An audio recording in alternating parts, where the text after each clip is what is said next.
My turn.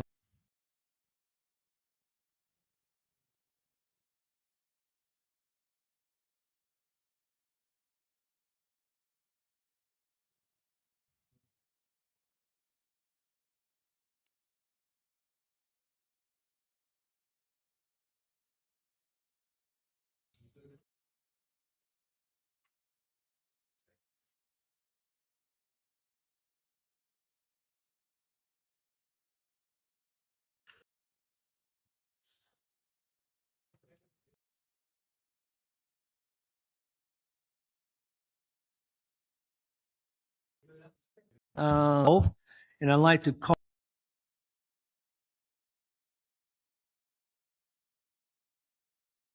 in the invocation, Mr. Tony Pope, sir, please.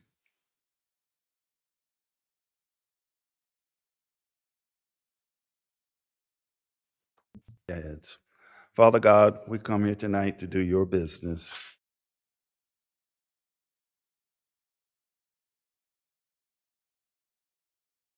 Staff that are working and the business that we're about to do, and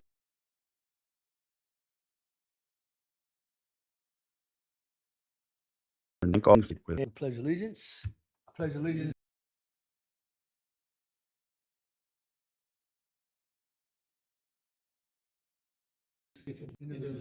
Liberty.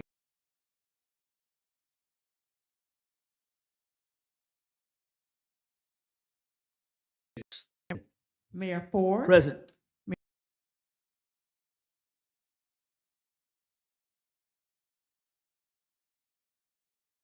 Not that the record reflect, Councilmember Thomas is not in.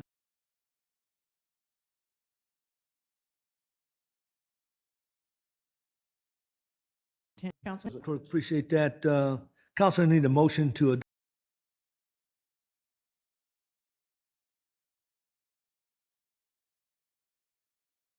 Second. Mayor Ford. Yes, ma'am.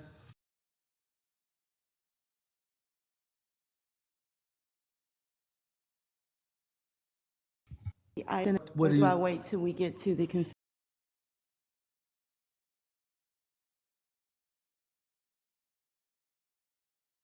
agenda? okay. I want to remove it from the consent.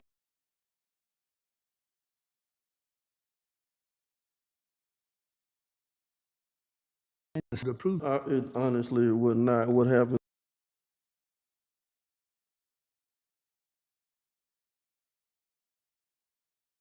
If 100%.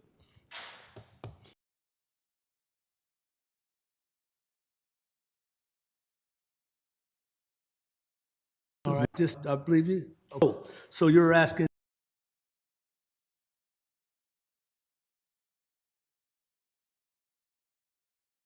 Okay, okay, all right.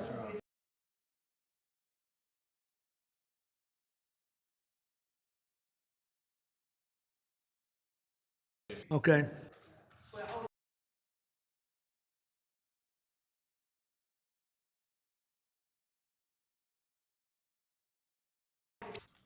Indicate that as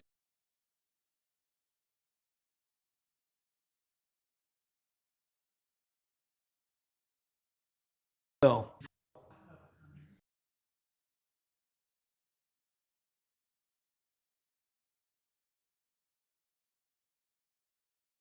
Then I got in.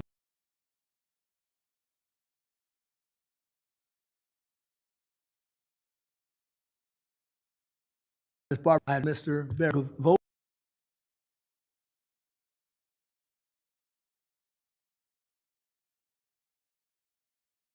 What I asked for was a motion to adopt the agenda is what I asked for originally.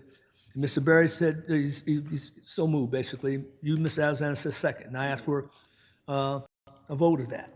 Okay, all in favor? Okay, are we all in favor? The amended agenda to remove the item Well, from see, the that's- consent. It would.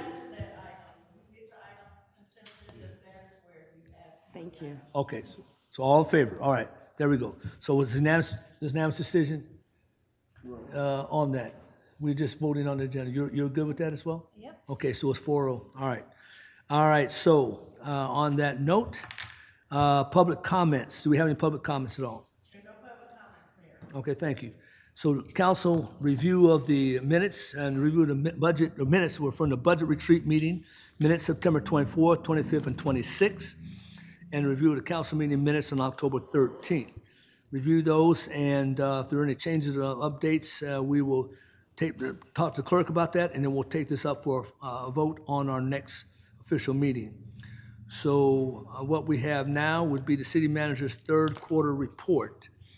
It includes reports from the finance, clerk's office, governing body, administration, information technology, human resources, public works, community development, economic development, events, municipal court, public, police department, downtown development authority, citywide development authority, and the youth council. Mr. Edmondson, please.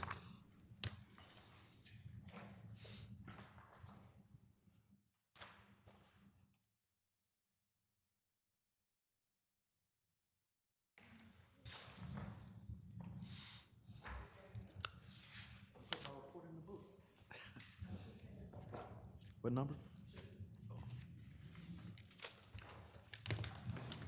Perfect. Good evening, Mayor and Council, community, staff. Yes, this is the fiscal year 2025 third quarter report. Just want to highlight some things that have been taking place in the last 30 in this particular quarter. First and foremost, I held particularly a lot of different listening sessions. We improved some leadership processes and improvements staff-wise and internal processes. We completed a mid-year budget review, had a budget retreat. I met with all mayor and council, talked about some of the initiatives and things that are important for fiscal year 2026. We talked about capital projects, et cetera. We also had various events for this particular quarter, from the clergy roundtable to line dancing to bingo to meeting with the mayor. Also, we had several different concerts from the clerk's office. The clerk's office for this particular quarter prepared 35 meeting agendas. Total completed open records requests, 146. Transcribed meeting minutes, 2387.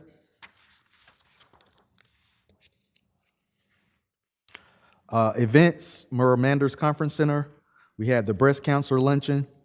We also had the 50 Shades of Pink breast cancer walk.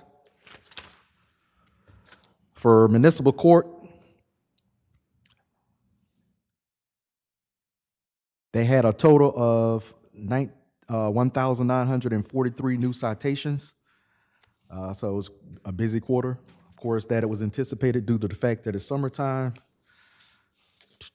Let's see. They had 1,267 citations closed or adjudicated out of the 1943.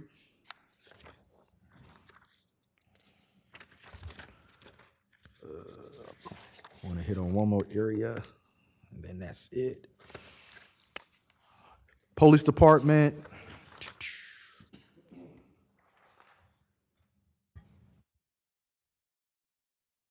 Police for the third quarter conducted 282 arrests, 2,808 traffic stops, 3,049 citations, 1,500 warnings. They conducted several community events to include the Faith in Blue events, some highlights. They also had code enforcement, had a total case open, 751 cases open in this quarter. They also closed 563 of those cases.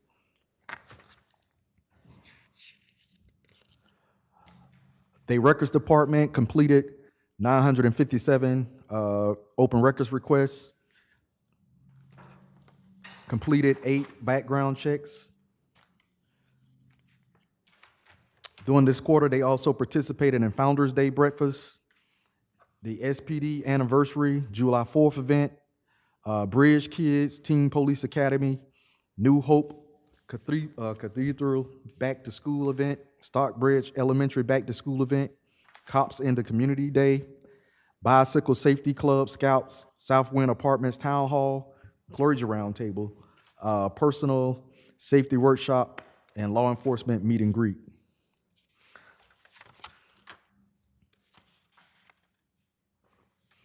They also have some new initiatives.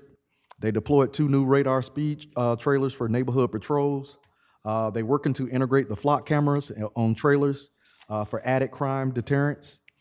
They acquired 2 utility terrain vehicles, UIVs, to support special events and high visibility patrols. They launched the first teen police academy to enhance youth engagement.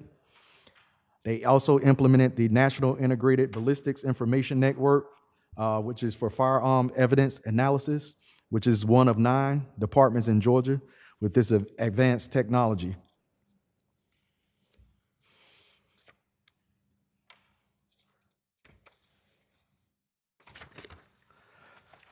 Public Works created the fiscal year 2026 LMIG list that highlights some of the roads that they're going to be focusing on for 2026. That's in your packet, quite a few to read off. The Stockbridge Youth Council third quarter report, July, they did a Fill the Bus Supply drive, which was very successful. They also had a back-to-school book bag giveaway. In August, they had a new student recruitment and swearing in of new youth council members. Also in September, students conducted a retreat and training and a GMA Youth Symposium. November, they have a stress management campaign they're going to be participating in, and also December, they're going to have a winter wonderland.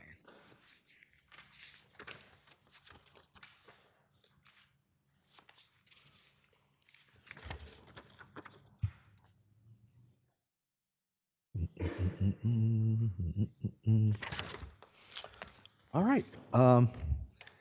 Pending your questions, Yeah, that's okay, all I'll there you cover go. for now. Any questions, counsel, for Mr. Edmondson and his report? All Thank right, well, no questions, so thank you very much, appreciate it. Okay, now, obviously, we have an item on the consent agenda, and we're gonna take it off, it's gonna be old business, all right? And that deals with a council consideration to approve the annual contract RFP 2025-0004 for ongoing, on-call sidewalk repairs and a replacement of the CGS, replacement to, CGS LLC for an amount of $300,000. Funding is SPLOST 6, and the contract is scheduled to begin on January 1st of 2026. And I would assume that this is Mr. Aaron. Okay, sir, please.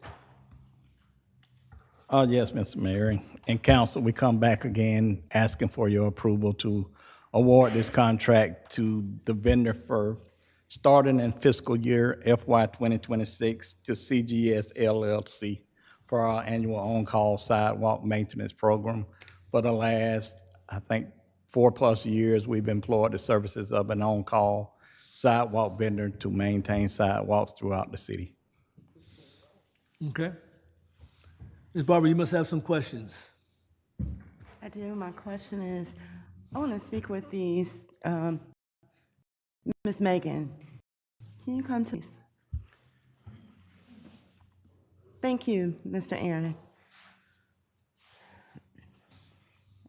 So I know this item is coming back to the council for consideration for the third time. Both times I mentioned about the policy and processes that were approved in 2022. Were you able to go back and look at the actual audio and video of the meeting in which those new policies, procedures were adopted and approved by the governing body? No. Okay. The clerk sent an email to all of us. She included you on the email with the meeting minutes from, I believe, May 31st. I'm of sorry, 20 let me grab my phone so I can pull up that email. Yeah. Okay.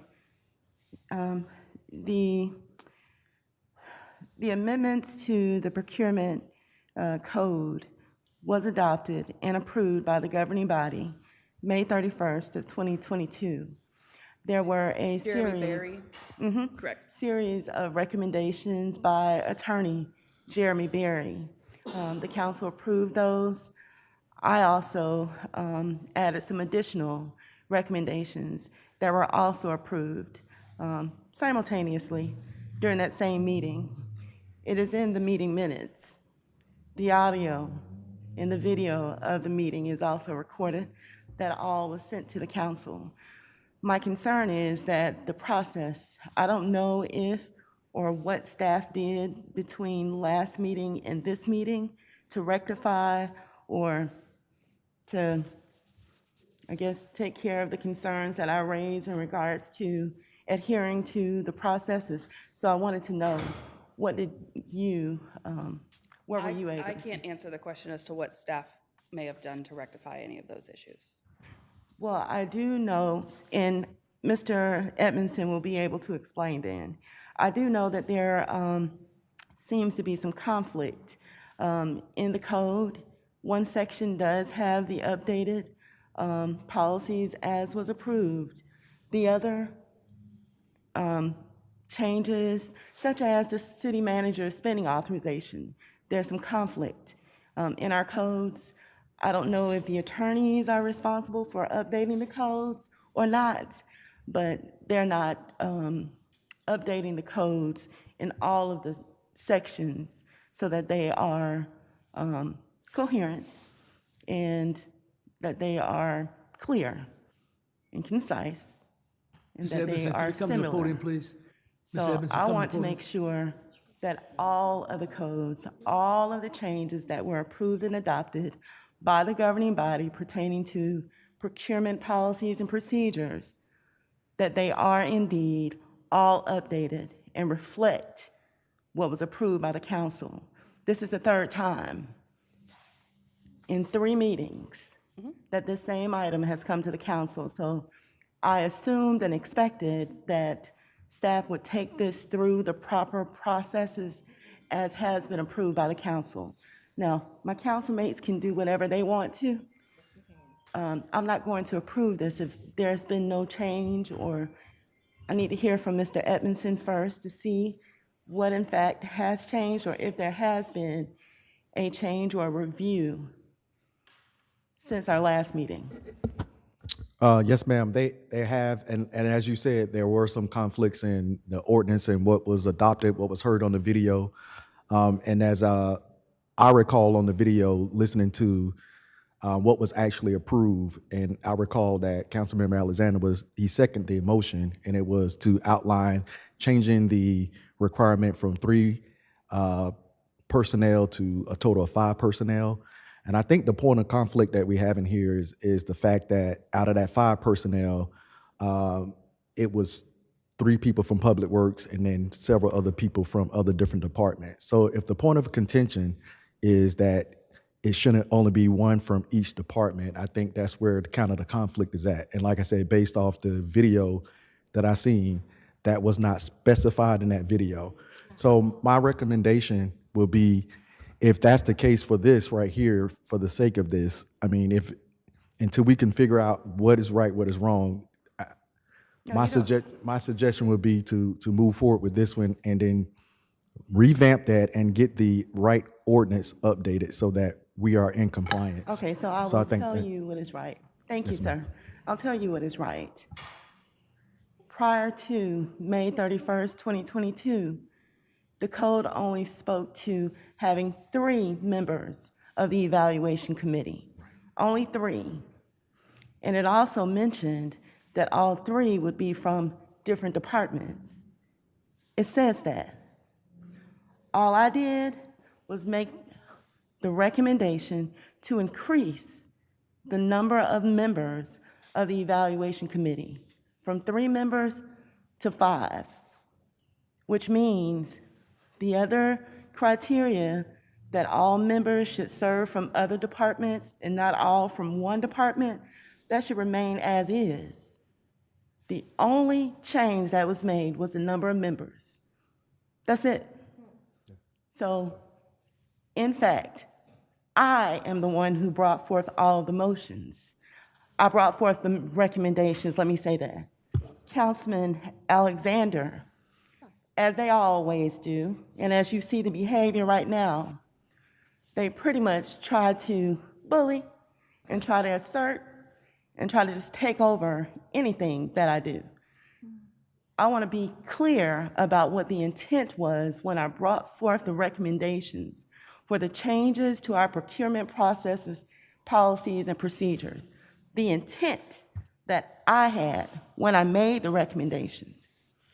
I made that specific recommendation because what I knew then was that there were only 3 members of the evaluation committee. The city attorneys, the city managers, they were serving on the evaluation committees. That's not proper. That was the reason why I brought forth, I made the recommendations. All of the recommendations that I made. Councilman Alexander, he's the one who made the motion for it. But he can't explain the intent because I'm the one who brought them forward. So I want to make sure it was approved, they were adopted. There should be no questions about what the intent was and what the purpose is. It's clear. So you all can keep playing these games, but I'm not. I want to prove this. If staff did not go back and create a whole new evaluation committee to look at any of these awards, I won't approve them. I can't support that because I knew what the intent was, and I expected after our last meeting and the series of emails that had been shared with the full governing body to the city, to you, Ms. Megan. I'm not sure if Quentin Washington was also on the email or not, but everybody got the email. Everybody. And to add this on the consent agenda, like everything is supposed to be good and kosher, no, you're not adhering to the policies that have been approved and adopted. I just want to speak to the updating of MuniCode. I do not have access to update MuniCode. That is with the clerk's office. So if the MuniCode is still out of date, that codification needs to be updated.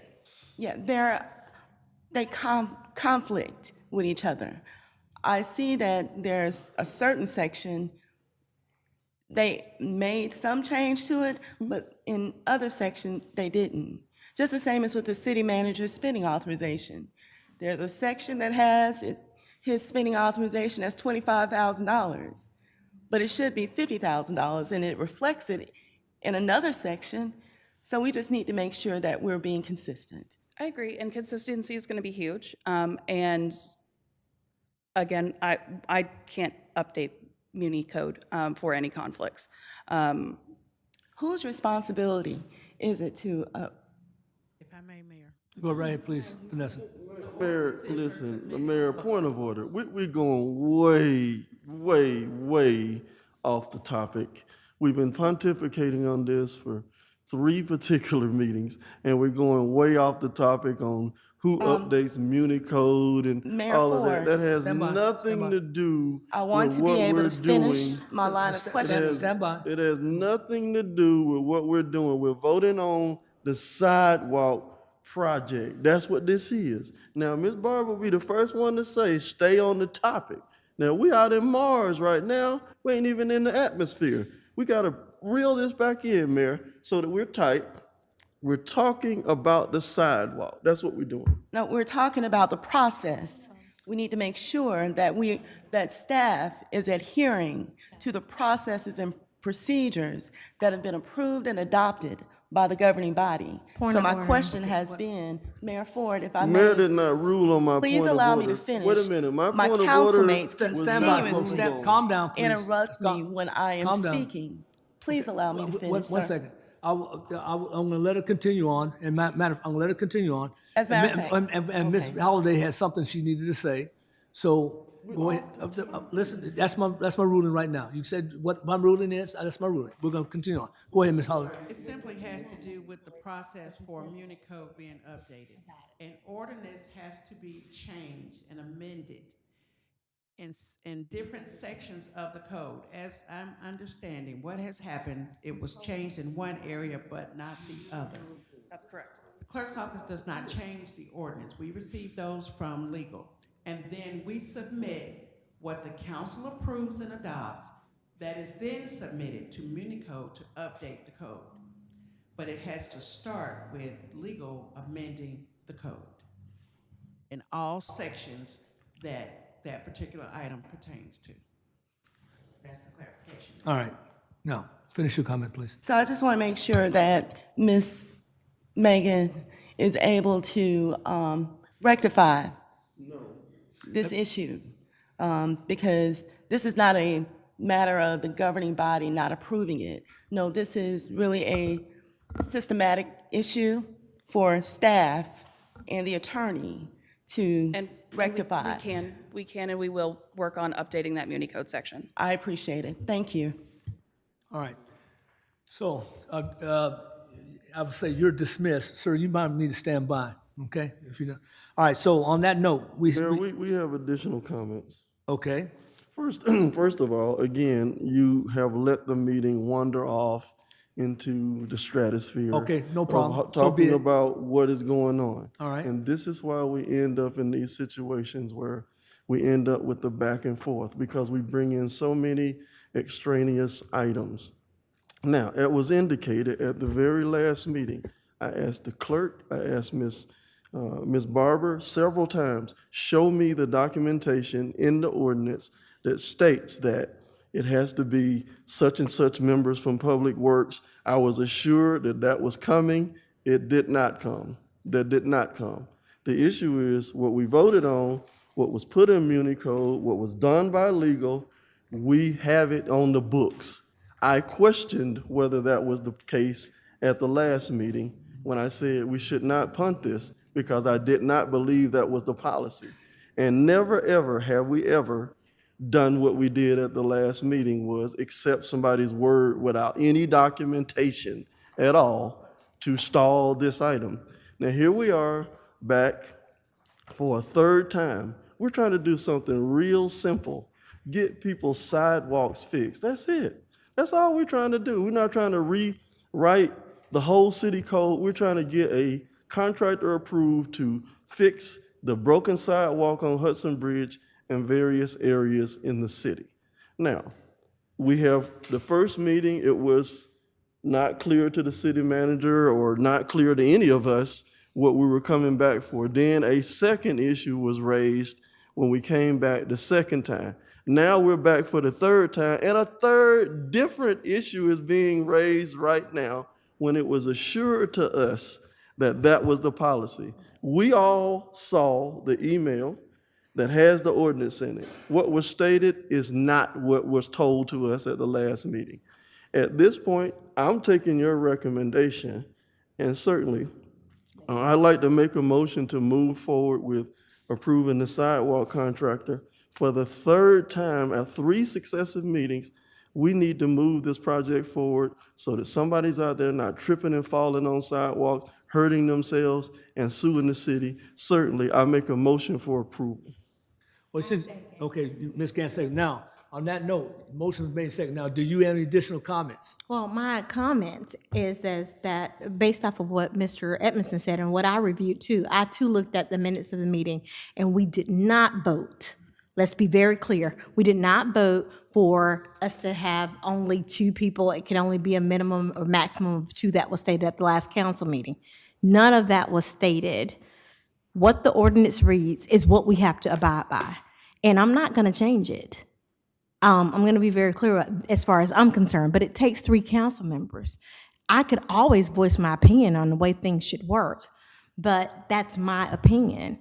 It's not the law. And the law is based off of what we voted into the books, and it's not there, and we've delayed this enough. And unfortunately, I'm not gonna have, it's not for argument. It's either in the ordinance or it's not. It's on the meeting minutes or it's not. It's on the video of the minutes or it's not, and it wasn't there. And therefore, I'm ready to move forward. All right. Ms. Berry, you have any comments at all? Okay, all right. So the motion been made and second. All in favor of the motion, please indicate. All opposed? Okay, I will oppose. okay. Motion passed 3-1. Can I add a comment, please, sir? Go right ahead, please. I am opposing not the services themselves. I believe that there has been a failure to follow the procedures as was adopted and approved by the governing body during the May 31st, 2022 meeting.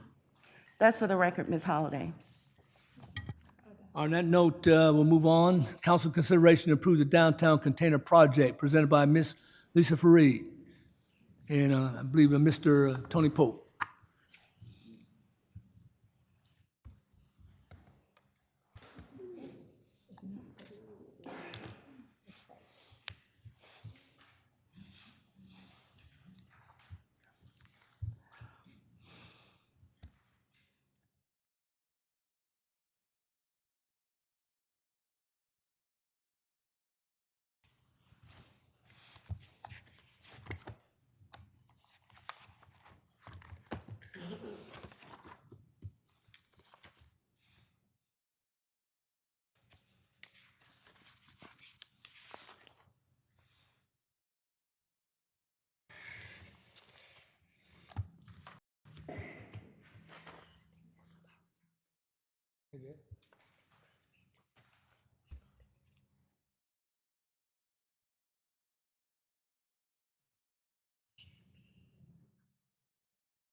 Are we, you ready to go?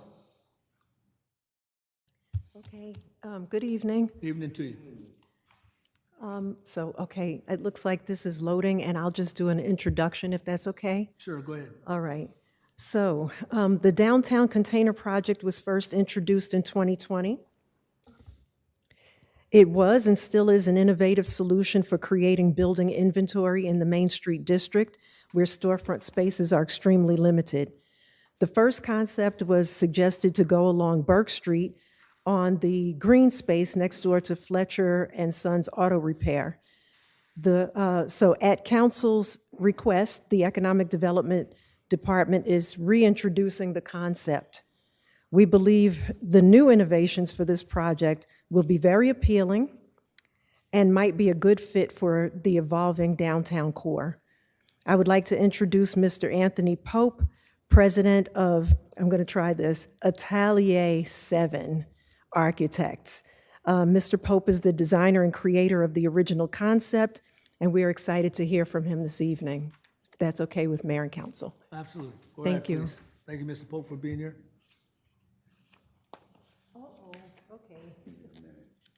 Okay. We need just a moment to get our project online. Oh, this is not the right one? No, it looked like I gave you the wrong one. Okay, here it is, okay.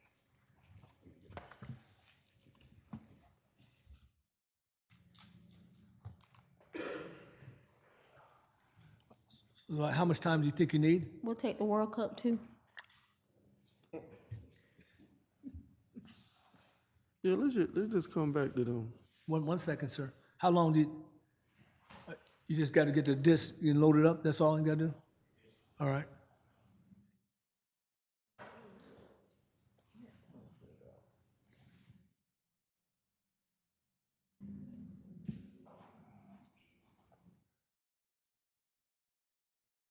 So we need some more time. You're not, all right.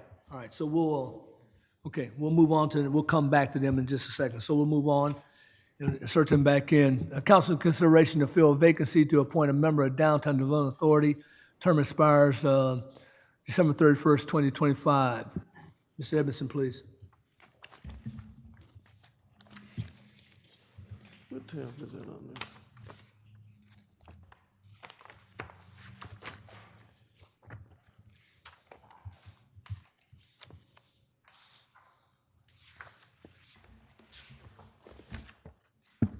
All right, good evening, Mayor and Council, community once again.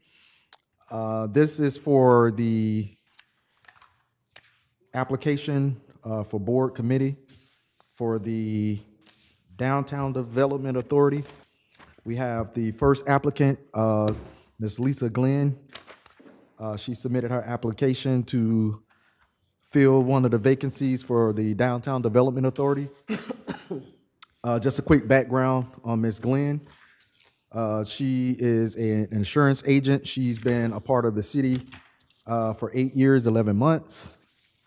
And she's looking forward to council approval for her to be a part of the Downtown Development Authority. The next applicant we have, Sir, honestly, we read the applications already. Okay. So pretty much we can make a decision. okay, Well, are there any questions? well, that's what I was gonna say, make sure everybody's good with that first before we move on. Is there anything else, other council members that you need to hear before you make a decision? I want, how many vacancies are there currently? I'm not aware of that. I think it's only one. It's only one. One. It's only one. So it's one of these two individuals if we select one of those two or not, but it's only one vacancy. And this, if I understand There's from, only one vacancy? Mayor, Yes. yes, The, So my question is then, if there's only one vacancy, we only have 2 more months before the end of the year. Why is this necessary today? well, it was placed on the agenda, but I would say, Mr. Alexander, you're the liaison to that department. yeah, we had 2 people to resign in a short period of time. And certainly, we had endeavored to fill the board, to have a full board going into 2026. And certainly, we have a couple of applications here.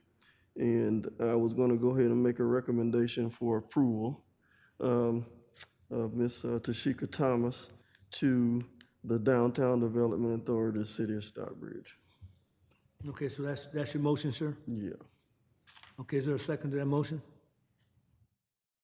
I second. Ms. Gantz, second that. All in favor, please indicate. Okay, all opposed? I'm going to abstain because I don't know why this is necessary Okay. for us to appoint someone 2 months before the end of the year.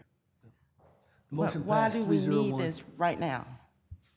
Okay, motion passed 301. Mayor, comment? Yes, sir. Certainly. Now, Ms. Barber, you indicated that you wanted to We've be already taken the vote, placed in the Councilman position Alexander. of, Never mind, I don't need an explanation. Councilman from you now. Thomas, but he was already in that position. So just a couple of weeks ago, you wanted to appoint somebody. So tonight, we're appointing somebody to a vacant position. The Main Street Board didn't have a vacancy. Thank you. All right, we'll move, let's see, still working out, okay. So move on. Public Works is requesting the council approval to award RFP 2025-0007, right-of-way maintenance services to Crabtree Landscape Experts in compliance with solicitation conditions as described in RFP. Crabapple Landscape Experts was deemed to the most responsive proposer. The annual service will commence on January 1, 2026, the amount of $158,700. And funding sources from the Public Works Department budgeted funds. Mr. Aaron, please. Yes, Mr. Mayor and Council. This is our annual on-call for right-of-way maintenance, our major corridors like Campground Road, Jodico Road, Hudson Bridge, Eagles Land, Rock Quarry Road, Davidson Parkway, Flippin Road. And so we had an RFP out, we received 12 responses back, and we're asking that council approve Crabapple Landscape Experts as they was the lowest responsive bidder for the right-of-way maintenance of the major thoroughfares. Okay, questions, council, for Mr. Aaron about this? Okay, go ahead, Make a please. motion for approval. Okay, motion's been made from Mr. Alexander. Ms. Gantz, second that motion. All in favor, please indicate. Okay, all opposed? I will oppose, and I want to add a comment, please, sir. Go right in. Okay. We've been without a procurement manager since the summer. And based on the discussion we just had of item number 3, I don't feel confident that the policies and procedures are being followed as has been approved by the governing body in 2022. For that reason, I am opposing. Thank you, sir. Motion passed 3-1-0. Thank you, sir. All right, no problem. Council consideration to approve KTM Roofing Company Incorporated to provide emergency roof repairs to the Police Department, Merrill Manors Conference Center, and the TAG office in an amount of $150,712.80. Okay, funding source will be SPLOST 6. Mr. Aaron, please. Yes, Mr. Mayor. We had some major issues with water leaks at the police department and Merrill Manors and the TAG office, so we did an emergency procurement. We followed that policy that allows for emergency procurement, and we, as part of the policy, we have to get 3 quotes. We actually got 4 quotes, but KTM Roofing was the lowest with $150,702.80, and we're asking you to approve that. Mayor, Yes, ma'am. I move that we approve. I'm sorry. Go right ahead, please. If I could I get someone, Chief, would you come up for a second?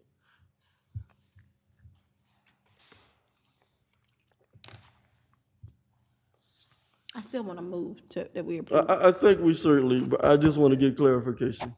We spent $4 million on the police department.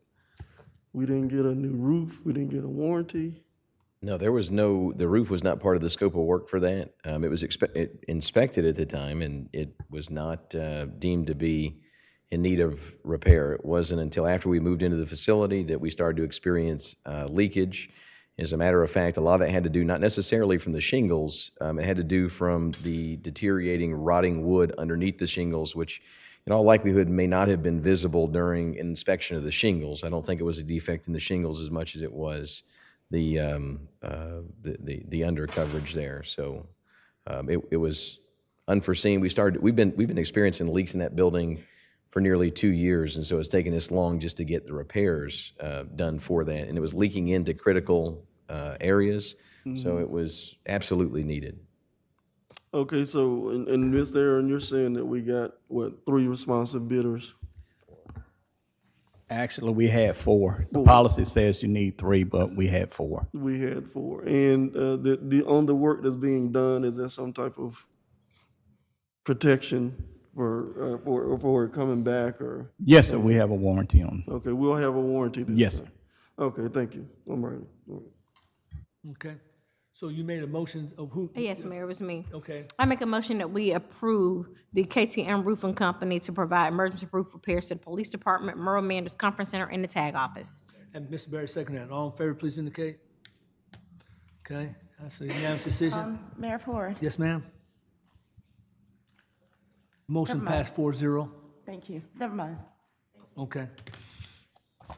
Council consideration for the police department to piggyback off the existing contract with Georgia Department of Public Safety for the purchase and installation of emergency equipment needed to uplift the police vehicles previously approved during the last council meeting in the amount of $109,000. Funding source would be the approved FY 2025 traffic camera funds. Utilizing this contract will allow the department to expedite the uplifting process, ensure consistency with our current fleet standards, and achieve cost savings through established governing pricing. Assistant Chief Richard Godfrey and Chief Frank Trammer, please, gentlemen. Mayor and Council, good evening. The agenda item before you this evening is a request for council to approve the police department to piggyback off an existing contract between the Georgia Department of Public Safety and a company called ProLogic LLC for the emergency upfitting equipment for the vehicles that you approved during the last council meeting. The total cost is $109,000, and that will be coming from the traffic camera fund as part of the FY approved traffic camera fund budget. A little bit of background information on this. We had solicited quotes from 5 Rady City of Stockbridge. Only 4 of those are authorized by our manufacturer, which is Federal Signal, to resell those products on their behalf. ProLogic LLC was the lowest bidder at that time, and I'll provide you with the quotes from them. ProLogic came in at $106,369.28. 911 Rapid Response was the second at $118,527.07. The purpose of this was to streamline the process to avoid time and administrative cost associated with issuing a formal bid. The department also reviewed existing contracts eligible for cooperative use. The Georgia Department of Public Safety granted permission for the police department to piggyback off of these contracts, which have been thoroughly vetted by procurement and legal. Mayor. Yes, ma'am. Mayor, I make a motion that we approve this police department, the police department to piggyback off of the existing contract with Georgia Department of Public Safety. I second. From Ms. Gant to Ms. Barber, all in favor, please indicate. Unanimous decision. Thank you, gentlemen. Thank you. Council consideration to approve the renewal of the piggyback of OMNIA Partners Public Sector Contract with Prince William County Public Schools, Contract RTC-1006, City of Starbridge Contract number RFP 2021-001P with Amazon Services LLC piggyback Amazon contract, estimated annual amount $100,000 from various department funding. Mr. Malazi, please. Good evening, Mayor and Council. We already have got the contract with the Amazon. Currently, it's at the 50,000. That's citywide, and we are asking if we renew, but at the same time extend from 50 to 100,000. That's for every department in the city. We don't expect to be there, but it will be on the safer side because we get good deals with Amazon. Okay. Questions, council? One quick question, Mayor. Okay, what's that? What exactly, can you explain to the community what we're doing? Because this is under Prince William County Public Schools contract. It's for Amazon. We get, when we make purchases, we get a discounted price, correct? That is correct. For us to open an account, we have to have the contract that the school already has. So we piggyback on that contract for us to open an account with Amazon. So we are renewing that contract with Amazon. At the same time, our volume of purchases are going up from 50,000, and we want to make sure that we are within, and we feel like 100,000 is okay.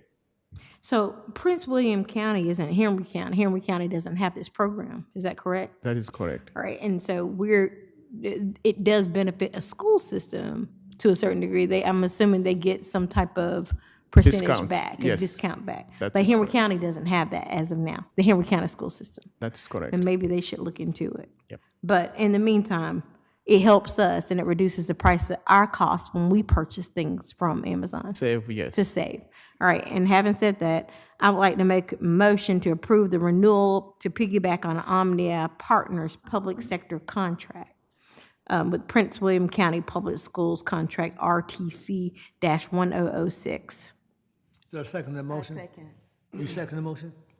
You okay, Ms. Barber second the motion. Then all in favor, please indicate. Yes, ma'am?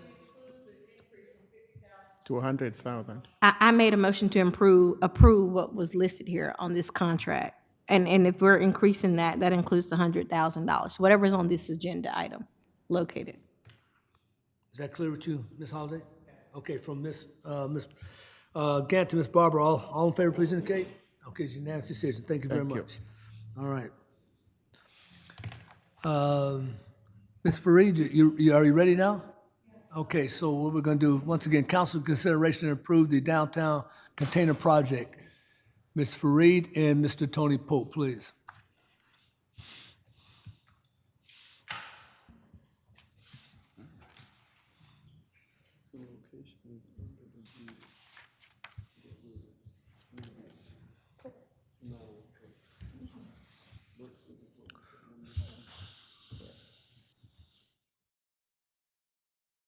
All right, the floor is yours. Okay. Good evening, Mayor, Council, and everyone. I'm here tonight to share a vision that we call the MLK Heritage Container District.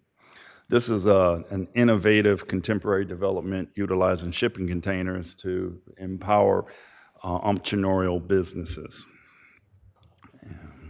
Let's see. Oops. Yeah, you may, okay, there you go. There we go. Okay. Okay. This initiative represents a unique opportunity to blend economic development with cultural preservation, sustainability, and local entrepreneurship that are aligned perfectly with the community. We're not just building retail spaces here, we're actually creating a vibrant ecosystem along this corridor. I want to talk a little bit about the opportunities that you have here. I want to paint a picture of what you already have. Oops, there we go. So you have 9 active businesses along this corridor. They're already proving there's activity here, they're vibrant, they're active. We have a cultural anchor here with the, we got a cultural anchor with the Ted Strickland building. Its programming that's happening out there right now provides vibrant, attractive environments. And we have successful programming, as you've seen with the Tiny Park music program. But I want to talk today a little bit about this underutilized opportunity that you have, which is underneath the bridge. This is an area that probably most people drive through and never really thought about as an economic opportunity. But I'm going to show you some ideas today on how we could take something that we drive by and take as just wasted land into a vibrant economic solution. So part of the problem most people have in retail, and I faced this when I started my business, was really the cost of getting into business. I mean, you're a young person or an old person like me, and you have a wonderful idea. It's just how do you get, the leases are very long, they're very hard. You got some pretty high rent right now in terms of retail spaces. We've been piloting this idea of using shipping containers as a smaller, more economical way of bringing people into the business. So everyone's not ready for brick and mortar. This is sort of that baby step that helps you get there. So there's a solution, and we've been developing this for the last 9 years as shipping containers. The proposal that we are envisioning under here is what we call 3 jewel box suites. And this is basically 2 containers subdivided into 3 spaces. These would provide 160 square feet for possibilities like coffee or to-go things. It becomes a fantastic place for people to gather all of a sudden. This becomes a neighborhood gathering place. Taking something that yesterday was parking cars, now we're turning into a community place where you can sit with your neighbors, have a cup of coffee. Now we got something downtown and ready to go. Shipping container architecture can be considered semi-permanent architecture, which means that I can pick it up. So this is a completely different than building in brick and mortar. So we could test this. If this doesn't work, we can unhook it, clean where we've been, and we can plant this building elsewhere and continue its marketing use. Advantages of shipping containers. So this is what the kind of underneath the bridge would kind of look like right now if we planted some containers. And let's see if we can. And this was, if you can envision, kind of activated with people walking around. Let me give you another view. And this is fully activated. So this becomes an exterior space. It's got natural covering because of the bridge, so it's environment. We could still, if we needed to, provide access for parking to get out underneath the bridge. The way we can use these bollards. It's just simply a way of activating space.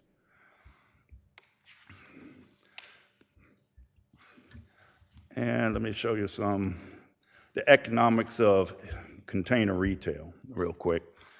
A shipping container for food and beverage typically will run you anywhere about $80,000 to $250,000, depending upon the menu and what we're putting in here. We're highly suggesting that we stay away from grease-type activities that because of the bridge, and that would reduce our actual entry cost into it.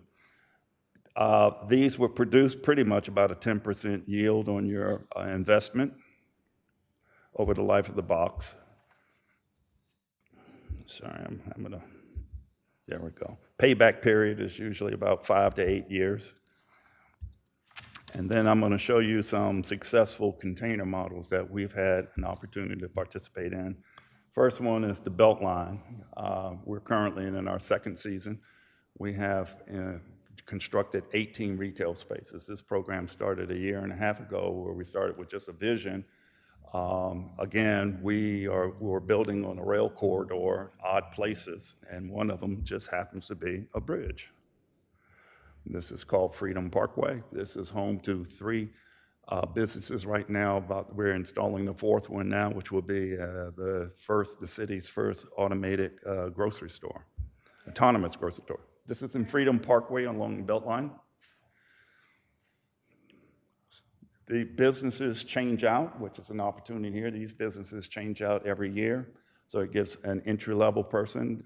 1/3 of our cohort members have gone on to start their own businesses, advance their business and actually have their own shipping containers. Another project we were involved in is iVillage Container Park, and we consider this the granddaddy of all shipping containers. This was actually the first shipping container park in the city of Atlanta and the state of Georgia.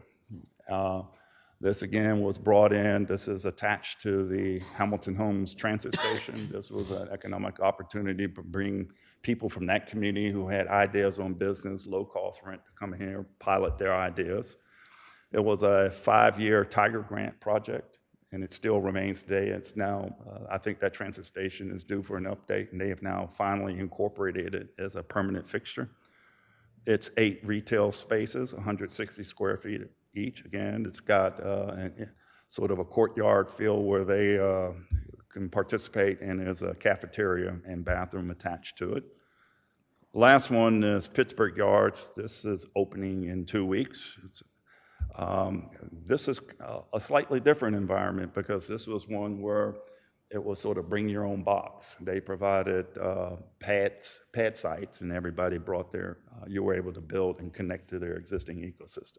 This will be home to 10 shipping containers, and 8, I think out of those 10 shipping containers, there'll be 14 businesses.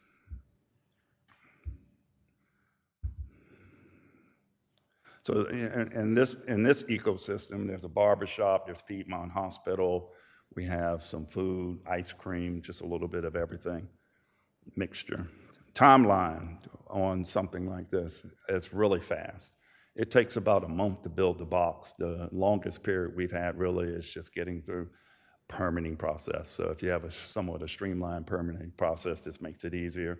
We operate through the Georgia Industrial Building, DCA, so everything is certified as a state modular system. So we are actually, most of the work that we do in the city of Atlanta, it takes 2 weeks for us to pull the permit for the actual box itself, and then sort of a month for the regulatory piece of connecting to city services.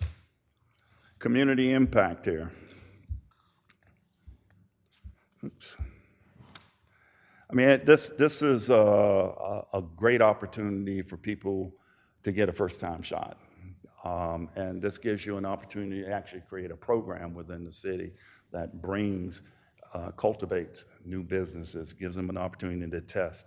This is a great way to find out whether or not you can make it or break it before you get into really big-time work. Amplifying cultural activation. We think that this is a great logical extension to the corridor already, and this starts to connect underneath the bridge and then starts opening up opportunities on the opposite side. And we think this could transform this community, this part of the community, into a vibrant destination. I mean, this is something different. I mean, it really is. And it's an opportunity to have something prideful that we can work with. So the asks are simple. We're asking you to consider this project. We'd like you to kind of think about moving forward of ownership structures, potential funding sources, sort of a timeline for this kind of a project, and then maybe even community activation and get the community involved. we're here to say that we're ready to partner with you to work to get this done. I want to close out with just sort of saying a couple things. This is, again, this is not about retail. This is a commitment to economic development, empowerment, and innovation. This initiative is going to create tangible pathways for local entrepreneurs, fostering a vibrant community that honors heritage while paving the way for future growth and opportunities. This is how we transform good intentions into community impact. And finally, I want to say this tagline was very important that we came up with, is where community meets innovation. You know, it's not a tagline, it's really a commitment. And I'm here to take questions. Yeah, I'll tell you what, I appreciate your presentation. I know there's several questions that the council want to ask you, but I'd like to start this off in asking you a couple of things here. One is that you mentioned about the 5 to 8 year, I guess, payback. Could you further explain what that is now? Yeah, based off of rental rates, there's about a 5-year payback where the box pays for itself. Okay. Yeah. So that's It depends on what rent structure you're using and how much you're charging per month. But we're finding about 5-year payback. Okay. And obviously, this is something that's all year round. I know. Yes. Okay, so I know most of the pictures you were utilizing were warm, looked like warm environments. So I was kind of concerned about the fall and winter months, how this would possibly work. But you also mentioned that Pittsburgh Yards is going to be up and running in 2 weeks, which brings it into November. And so it's going to, it's a little chilly now. Just kind of wondering about that. And it's all about menu. When we got into this, our initial projects that we had with the Beltline, it was just about a project. And then we recognized that we started getting into the actual businesses that are working. And so now we've been able to help curate the types of businesses that have to be there. So you have to think about underneath the bridge. Obviously, the logical one is coffee. That's a year-round activity. That coffee could sell donuts. Other businesses could be some type of light retail, flower shops.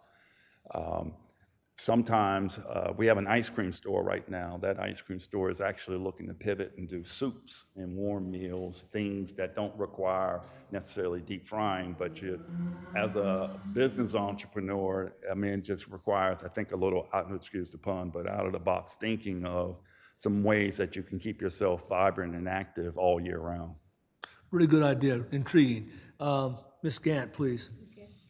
I would love to make a motion saying that we support this, and I hope that the business department is ready to streamline in order for us to get those containers there. That's perfect. If there are some suggestions that you would like to make in order for us to streamline this to get those buildings in place, in structure, that would be awesome, so that we can kind of use that as a model going forward. My question is funding. I don't know if we have a budget for it, or if these containers would be leased, if it's going to be through a third party. What are we looking at here in regards to getting those containers in under the bridge? We're not funding containers, just empty containers, or are we doing it on a case-by-case basis based off of their lease agreement? We kind of looked at this as an opportunity to start the discussion first step, to find out what are different funding mechanisms. Are there some grants, or is there some other money that you have left over in your reserves that we could utilize this? Or are there some opportunities where we have other people who want to participate to buy in and just rent the store out? So, I mean, we have a bunch of different models in Atlanta. The Atlanta stuff is owned by the city, and then it's rented. So there's a couple of ways we could probably help to work to solve that problem, that gap. And so what is the estimated cost of a container for us to purchase? That's the number one question we get every day. So raw container, what we call shell, is about $50,000. And then it changes depending upon your menu. So the ones that require grease and hood that's easily $150,000. If you start getting into the ice cream boxes, pre-made sandwiches, warming, we have one group at Pittsburgh Yards, Coffin Pies. They make a Mediterranean pie that's pre-made, and they just warm it. Then you're talking about a box that's under $100,000. Mm-hmm. Yeah. Okay. So the initial cost of a white box, so to speak, but it's a container. And then that would be the price for someone like our Main Street or Downtown Development Authority, or a Development Authority Board. And then in addition to that, they would then in turn around, lease it potentially to a small business owner. And that business owner would have to pay the cost of build out. But it's a build out, but it's already pre-manufactured. So it's still a build out, but in that sense of that, is that the normal course of business? Is that normal and typical of what you're getting in on the Beltline? No, in Beltline, we're taking care of everything, and then they're just renting it out. There's a program. It's Okay. their economic development program, so it's part of their marketplace. So they've taken on the cost of build out, and then they rent these things at a lower price point, and then they bring wraparound services like how to get a business license, how to do a food license. So they're teaching the entrepreneur as they're coming up. So it becomes an educational tool also, that. so that this could be a little bit more than just you owning a building and renting it. Here's an opportunity for you to teach how to become a business person, and that's the more important piece I see out of this mission. It's definitely important. And I love that concept. So that's through the City of Atlanta's Economic Development Department. And they actually purchased, and then they do a lease and go from there. And that's a good way of looking at it too. So there are three different ways in which this could work. It started as tenants were on a 6-month program. So you get an opportunity to compete. And every year we interview different businesses. There are over 200 applicants each year. So, and at that point, we only had 6. Now I think we're 18 spaces. They were giving them 6 months, but 6 months is not very good because somebody might get the summer months, somebody might get the winter. But it gives, what we were trying to develop was sort of a plain vanilla box that could work with just about everybody. And we just learned the hard way that there's no plain vanilla box, because ice cream's completely different than donuts, than anything else. So we build a box with the necessary infrastructure in there, the stuff that can't move, the sinks, the 3-compartment grease traps, and then they bring in their additional equipment. We give them base refrigeration, and if they're doing hot dogs, he brought in his hot dog roller, and we've been moving towards more air frying and things like that. So the technology in cooking has changed also. So it's been pretty interesting to see. I think the most exciting part of the program also is watching these businesses. You can't sit in the box and think people are going to come of how they market themselves. So it's really interesting to watch this thing sort of blossom. And that build out the grease trap. It's not underground, so it's It's in the container. in container, Yeah. a ground grease trap. All right. And so we may have to change an ordinance to fit that need. Well, there's a requirement that if we allow food placed there and they need to fry, otherwise they won't be able to fry anything unless we just stayed away from it altogether. You pretty much, from Department of Health, are going to require a grease trap just about, Which is- if you got milks, Yeah. ice cream, coffee, all of those. And it's Well, the ice cream doesn't require a grease trap, it's a but box that's been or a approved coffee. by our state Department of Health. no, they don't. Well, I have an ice cream shop and it doesn't require a grease trap. Yeah, we do. Yeah, I know. You already Yeah, done? You okay, done? thanks. Are you done? Ms. Barber, go ahead, please. Thank you, sir, for the Yes. presentation. I'm super excited about this. Me too. Really loved the idea when it was presented to us originally, I believe in 2020. Yes. Some things got in the way, but I'm glad it's back now.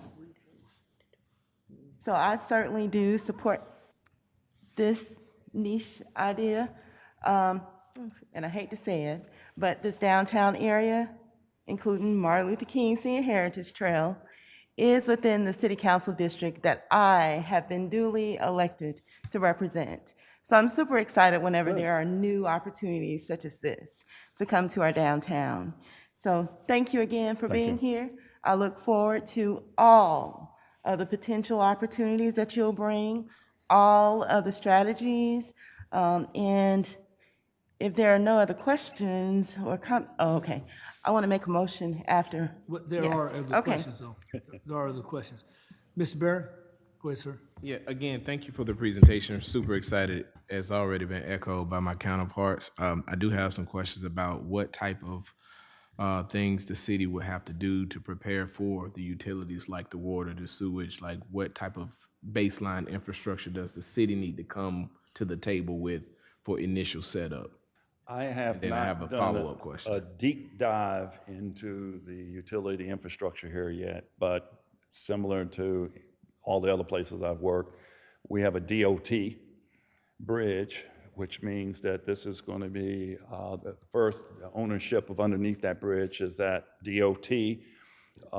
We didn't have any problems with them at Freedom Parkway, but that would be the first one. And then the kind of, the problem with the Beltline is there's no utilities on the rail line. So here we would have to try to find where's the closest utility to what makes sense. We ran for 2 years on a generator. Wouldn't recommend that, but I mean, we did it. We've tried for 3 years to get to the Gold Dome and talk to them a little bit about, we have food trucks and we have brick and mortar, and this thing resides somewhere in the middle, and there'll be an opportunity to do tanked. And some communities allow you to do tanked water, and then we could do solar power, because there's some opportunities to come on the other side of the bridge to get our power. So that would be the first study that we would look into. Awesome. And then I guess that would take some time. That study would take about a couple of weeks. Okay. Yeah. And so then my follow-up question is, say, for example, we thinking long-term here, and say initially we set up a fry shop, or initially we set up an ice cream shop. Then we come 2 years down the line and these businesses transition, they move on. What is the cost of modification? So say the new business that comes in may be needing something totally different. So how do we, what's the modification cost, and how do we keep the thing going? Because we don't want it to be pigeonholed into one type of business. So what's the future modification? We've had 3 years of figuring this one out. So what we've done is every business has a baseline 3-compartment sink, hand sink, vegetable sink or not, grease trap. We put 200 amp panel in just about everything so that can handle anything you throw out of it. We do some of our infrastructure on the outside of the walls. That way, if we need to add another outlet, we do. We make sure that the panel was sized. So we've kind of looked at the worst case box that we've been thrown at to the lightest one, and I think we found a sweet spot. And so we've actually worked on racking systems so that we have an interior that will meet the health code and can be cleaned and doesn't require a lot of maintenance from the tenant, because they're all different. I mean, I've got 18 different ones, and they go from really good people to really children that you have to always tell them to mop. Do you foresee any challenges with the railroad system that we may have to be prepared for? Well, one day it's on, one day it's off. They've made, Freedom Parkway, they've made a significant investment underneath that bridge with, that's probably almost $700,000 worth of shipping containers under there. I mean, but the amount of money that those boxes generate is incredible. I mean, there's 300,000 people that walk past that box on a monthly basis. You could start to generate that kind of activity. I mean, that's, to me, the natural one seemed to be some type of a coffee thing that could work all year round, and it has an opportunity for grab and go and Uber and that kind of pickup. So that allows some additional functionality when you just, like on a rainy day where you're not going to have foot traffic, at least you give the possibility for somebody to come and pick up. Mr. Alexander, you have some questions? Yeah, thank you. I'm all in, and certainly I would like to see this move forward sooner rather than later. I like to see things move rapidly in order to make some change and to have the impact that we desired it to have. Some of the things that I noted, literally, barbecues is on the other side of the bridge. So you got water and sewer and all of that right there, very close to the underside of the bridge. Electricity, So you just basically would have to tap into what's already there. It's not like the Beltline where there's nothing already there, so you won't have to reinvent the wheel in order to do that. I like your suggestions initially, which is stay away from the oil and all of that. It can get kind of cumbersome, and over time, what that does, it might actually cause that's a whole nother health issue in terms of, as you say, being up under the bridge and then having to exhaust all of that into the bridge. GDOT probably wouldn't like that too much. So certainly y'all probably stayed away from that in Atlanta to stay away from the regulatory issues. Correct. Right, so staying away from the regulatory issues, which slows things down in terms of the process.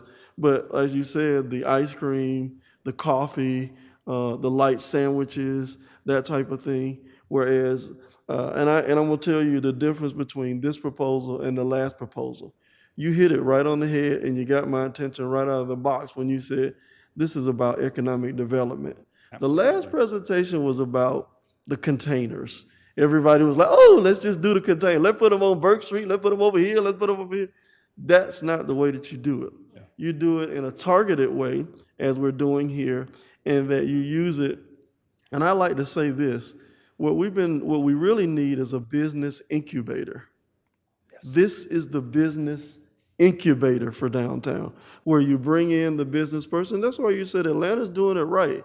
We don't have to rewrite the book, because they're bringing in new business people, they're training them out, they're showing them the ways, as we have business classes here with Main Street, with Clayton State, to train them how to run the business. And this is the perfect location. It's a pod where they can learn. Everything is fixed. And in the end, I would go all in terms of us doing the build out, because it's gonna be low end businesses that'll come in, that'll be able to bring their shop to operate it, but that is the initial burden, which is jumping over that upfront cost. Correct. Basically, they will just be able to come in with us, go through the training, have the knowledge necessary, and then they will pay us the rent to sustain it. Because I'm very realistic about what we're doing. We don't have the foot traffic to support the type of businesses that we would desire at this point. So for somebody to go down there and make a huge investment in terms of underneath the bridge with, a lot of infrastructure, a lot of cooking equipment and stuff like that, that's going to require a lot of upfront capital in order to do that. And then the way that you're laying it out, it lays it out to that there's low upfront entry costs. It's initial businesses. So this is our business incubator located right in the heart of the city in downtown, where we get to implement some of the things that we've been endeavoring to do.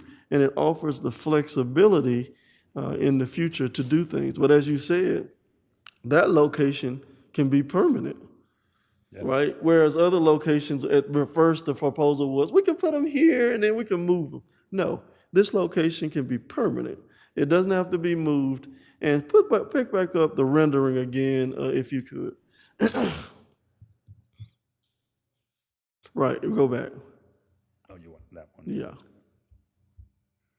Well, the people are outside the container. Yeah. Right there. See, that right there, and then, I could have picture in my head that you have the green turf on the ground. Yep. You know what I mean? AstroTurf. AstroTurf on the ground. You have tables and chairs there, so not just that area. That area becomes the meeting space, kind of like McDonough has that area outside of Sunshines. This becomes our area where people not just eat from those boxes, but they could use that area for frozen smoke, from Crown Pizza and all the businesses in downtown. So I would be interested, certainly as Downtown Development Authority, to see what we can do to implement the program fully, as you said, which is on the build-out stage. And then you could probably bring back to us a couple of, options, option A, option B, and option C, to see what. I think we do have some funding in terms of, in the SPLOST that we currently have right now, that where we could talk about property acquisition and that kind of thing. Basically, this is what this is. This is not land acquisition. We already own the land. It's right of way. So it's property acquisition. So there, we just need to see how much SPLOST money we have coming in potentially for acquisitions and improvements in that area. But I am all in. I like that very first one. Go back to the very first one. It was really a classy look where it was, yeah, if you get back to it.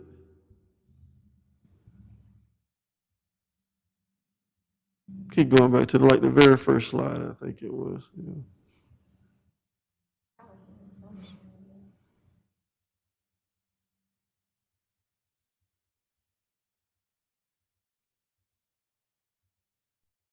That one. Right. Yeah. That's what we had envisioned, a little more glass, a little more light and transparency underneath Right. that bridge. So you take a dark space and all of a sudden it becomes illuminated. Mm-hmm. Yeah. I mean, That right there is in keeping with where we're trying to go, and as a permanent fixture that would be in downtown. And I always tell the businesses, when people can see inside, it draws them in. Don't darken the windows because nobody can see the activity. So this certainly works into that. But that's my suggestion, is that you go to the next steps and that you bring us back option A, B, and C on full build out, we operate in everything, and the other options. I certainly support the option number A, which is the full build out, and then leasing these out to the community and acting as a business incubator. I will say that, I mean, this program works. I mean, this is how I got started.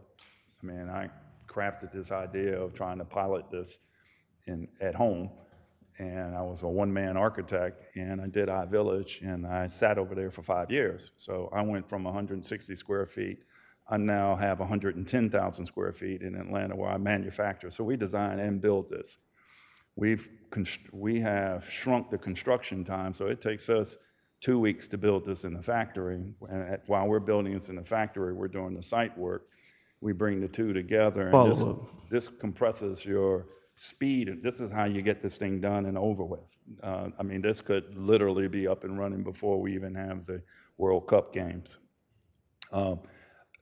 Just recommendations that I have from my involvement in all these programs. So we're doing this. We have one in Detroit that we're working on. I mean, we've done, since iVillage, now 9 container parks. So it became a business for us. We said, okay, let's advance this. But we've learned a lot by being around all these businesses. And I can just say that you should really try to find a way to find programming to help these folks. I mean, you're talking about people. You can't let them sink or swim by themselves. Yeah. There has to be extreme support in order in an area, especially a depressed area that we're trying to bring out. Now, you mentioned that, let's say we went in terms of the ice cream or the sandwiches and stuff like that. You said the container would be like $100,000.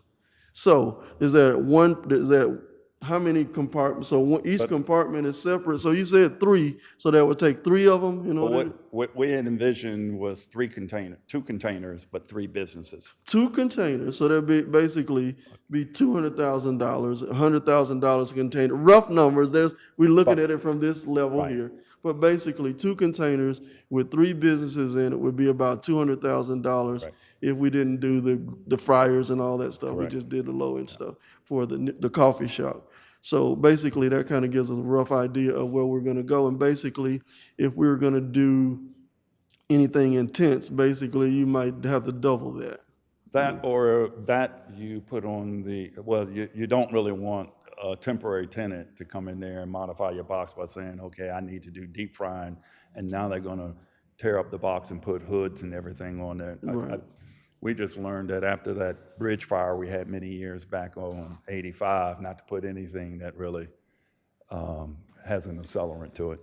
So you would recommend not to do that, basically? I would not do anything with grease frying. I mean, we got Mason's. If you ever get back in Atlanta, go under the bridge, there's Mason's Dogs. I think he's the youngest business owner in the state of Georgia. He started at 9 years old.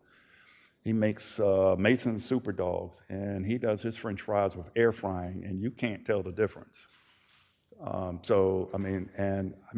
just discovered, being around all these young folk, that They got some just fantastic ways of cooking in a way they're concocting their menus. And it's just about, where I see the biggest need is it can't just all be social media marketing. They need some effort. They need to understand business licensing and all that stuff. And there's a lot that goes in. I didn't realize how much goes into just a food business. So I applaud anybody doing that. Okay, well, I appreciate that, sir. The presentation was awesome. Thank you. And Ms. Barber had indicated that she wanted to do the motion. Certainly, I'm supportive of this, but I think the motion needs to contain some direction, which is to bring, what options to bring back to us in terms of what is the next step. Right, Okay. so if you would put something in your words that would bring some directive to, this is what we need to do next, such as possibly bringing back options, cost options to us or something. Back to you, Ms. You want me to do that? No, or- no, oh, sir, okay. no, sir, not at all. Thank you. Back to you, Ms. Barber. Okay, I'd like to make a motion to support staff's recommendation of the Downtown Container Project and to solidify the partnership with Tony Pope, CEO, Atelier 7, and his team to devise options and strategies to further enhance placemaking and transform the urban fabric of downtown into an even more desirable destination to visit and to do business. I read that from the staff's recommendation form. That's my motion. I would ask that you ask them to add to that, to bring some cost options back to us. That's, in the motion, it says he and his team to devise options and strategies. That would include the costs. That'll include the cost, okay. Mr. Berry, second that motion. There's no further discussion. All in favor, please indicate. Unanimous decision. Thank you very much. Thank you very Appreciate it, much. Ms. Pope. We're gonna do some good business, Thank you do very good much. business together. Thank you. Good evening. Thank you, Lisa. Okay, announcements, of upcoming meetings and events. Council meeting will be held in the City Council Chamber. Meeting dates and location and times are subject to change. Or contact City Hall offices at 770-389-7900 or visit the website at www.stopbridgega.org for updates. The Youth Council meeting is the first Monday of each month at 6 p.m. City Hall Levi Meeting Room, November 3rd. The Citizens Police Advisory, first Thursday of each month at 6 p.m.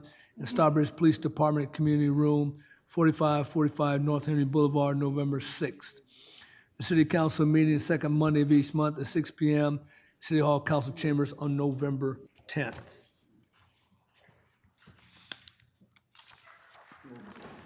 The Citywide Development Authority meeting, special meeting date, Wednesday, November 12th at 6 p.m., City Hall Levi Meeting Room. The Community Zoning and Informational Meeting, CZIM, Wednesday, November 12th at 6 p.m. in the City Hall Council Chambers. Main Street Advisory Board meeting, second Friday of each month, November 14th at 9 a.m. in Downtown Connection Center, 130 Martin Luther King Senior Heritage Trail. City Council Work Session meeting, special meeting date, November 18th at 6 p.m. in the City Hall Council Chamber. Youth Council Advisory Committee meeting, third Thursday of each month at 6:30 p.m. in City Hall Levi Meeting Room, November 20th. The Downtown Development Authority Board meeting on the third Tuesday of each month at 6 p.m. in the Downtown Connection Center, 130 M.L. King Senior Heritage Trail, November 20th. And the Planning Commission meeting is Thursday, November 20th at 6:30 p.m. in City Hall Council Chambers. The join Mayor Pro Tem Gant for a free line dance class on Wednesday, October 29th, which is actually tomorrow at Merle Manors Conference Center from 6 to 8 p.m. Starbridge Main Street is hosting the Diabetes Awareness Walk and Health Fair for Saturday, November 1st. Registration begins at 7:30 a.m. and the 5K walk will begin at 8:30 a.m. in Clark Park. The health fair will take place at 10 o'clock to 10 a.m. to noon at various locations throughout the park, weather permitting, or at Merle Manors Conference Center in the lower level. And of course, if it's raining or thunderstorming, that's where it'll go.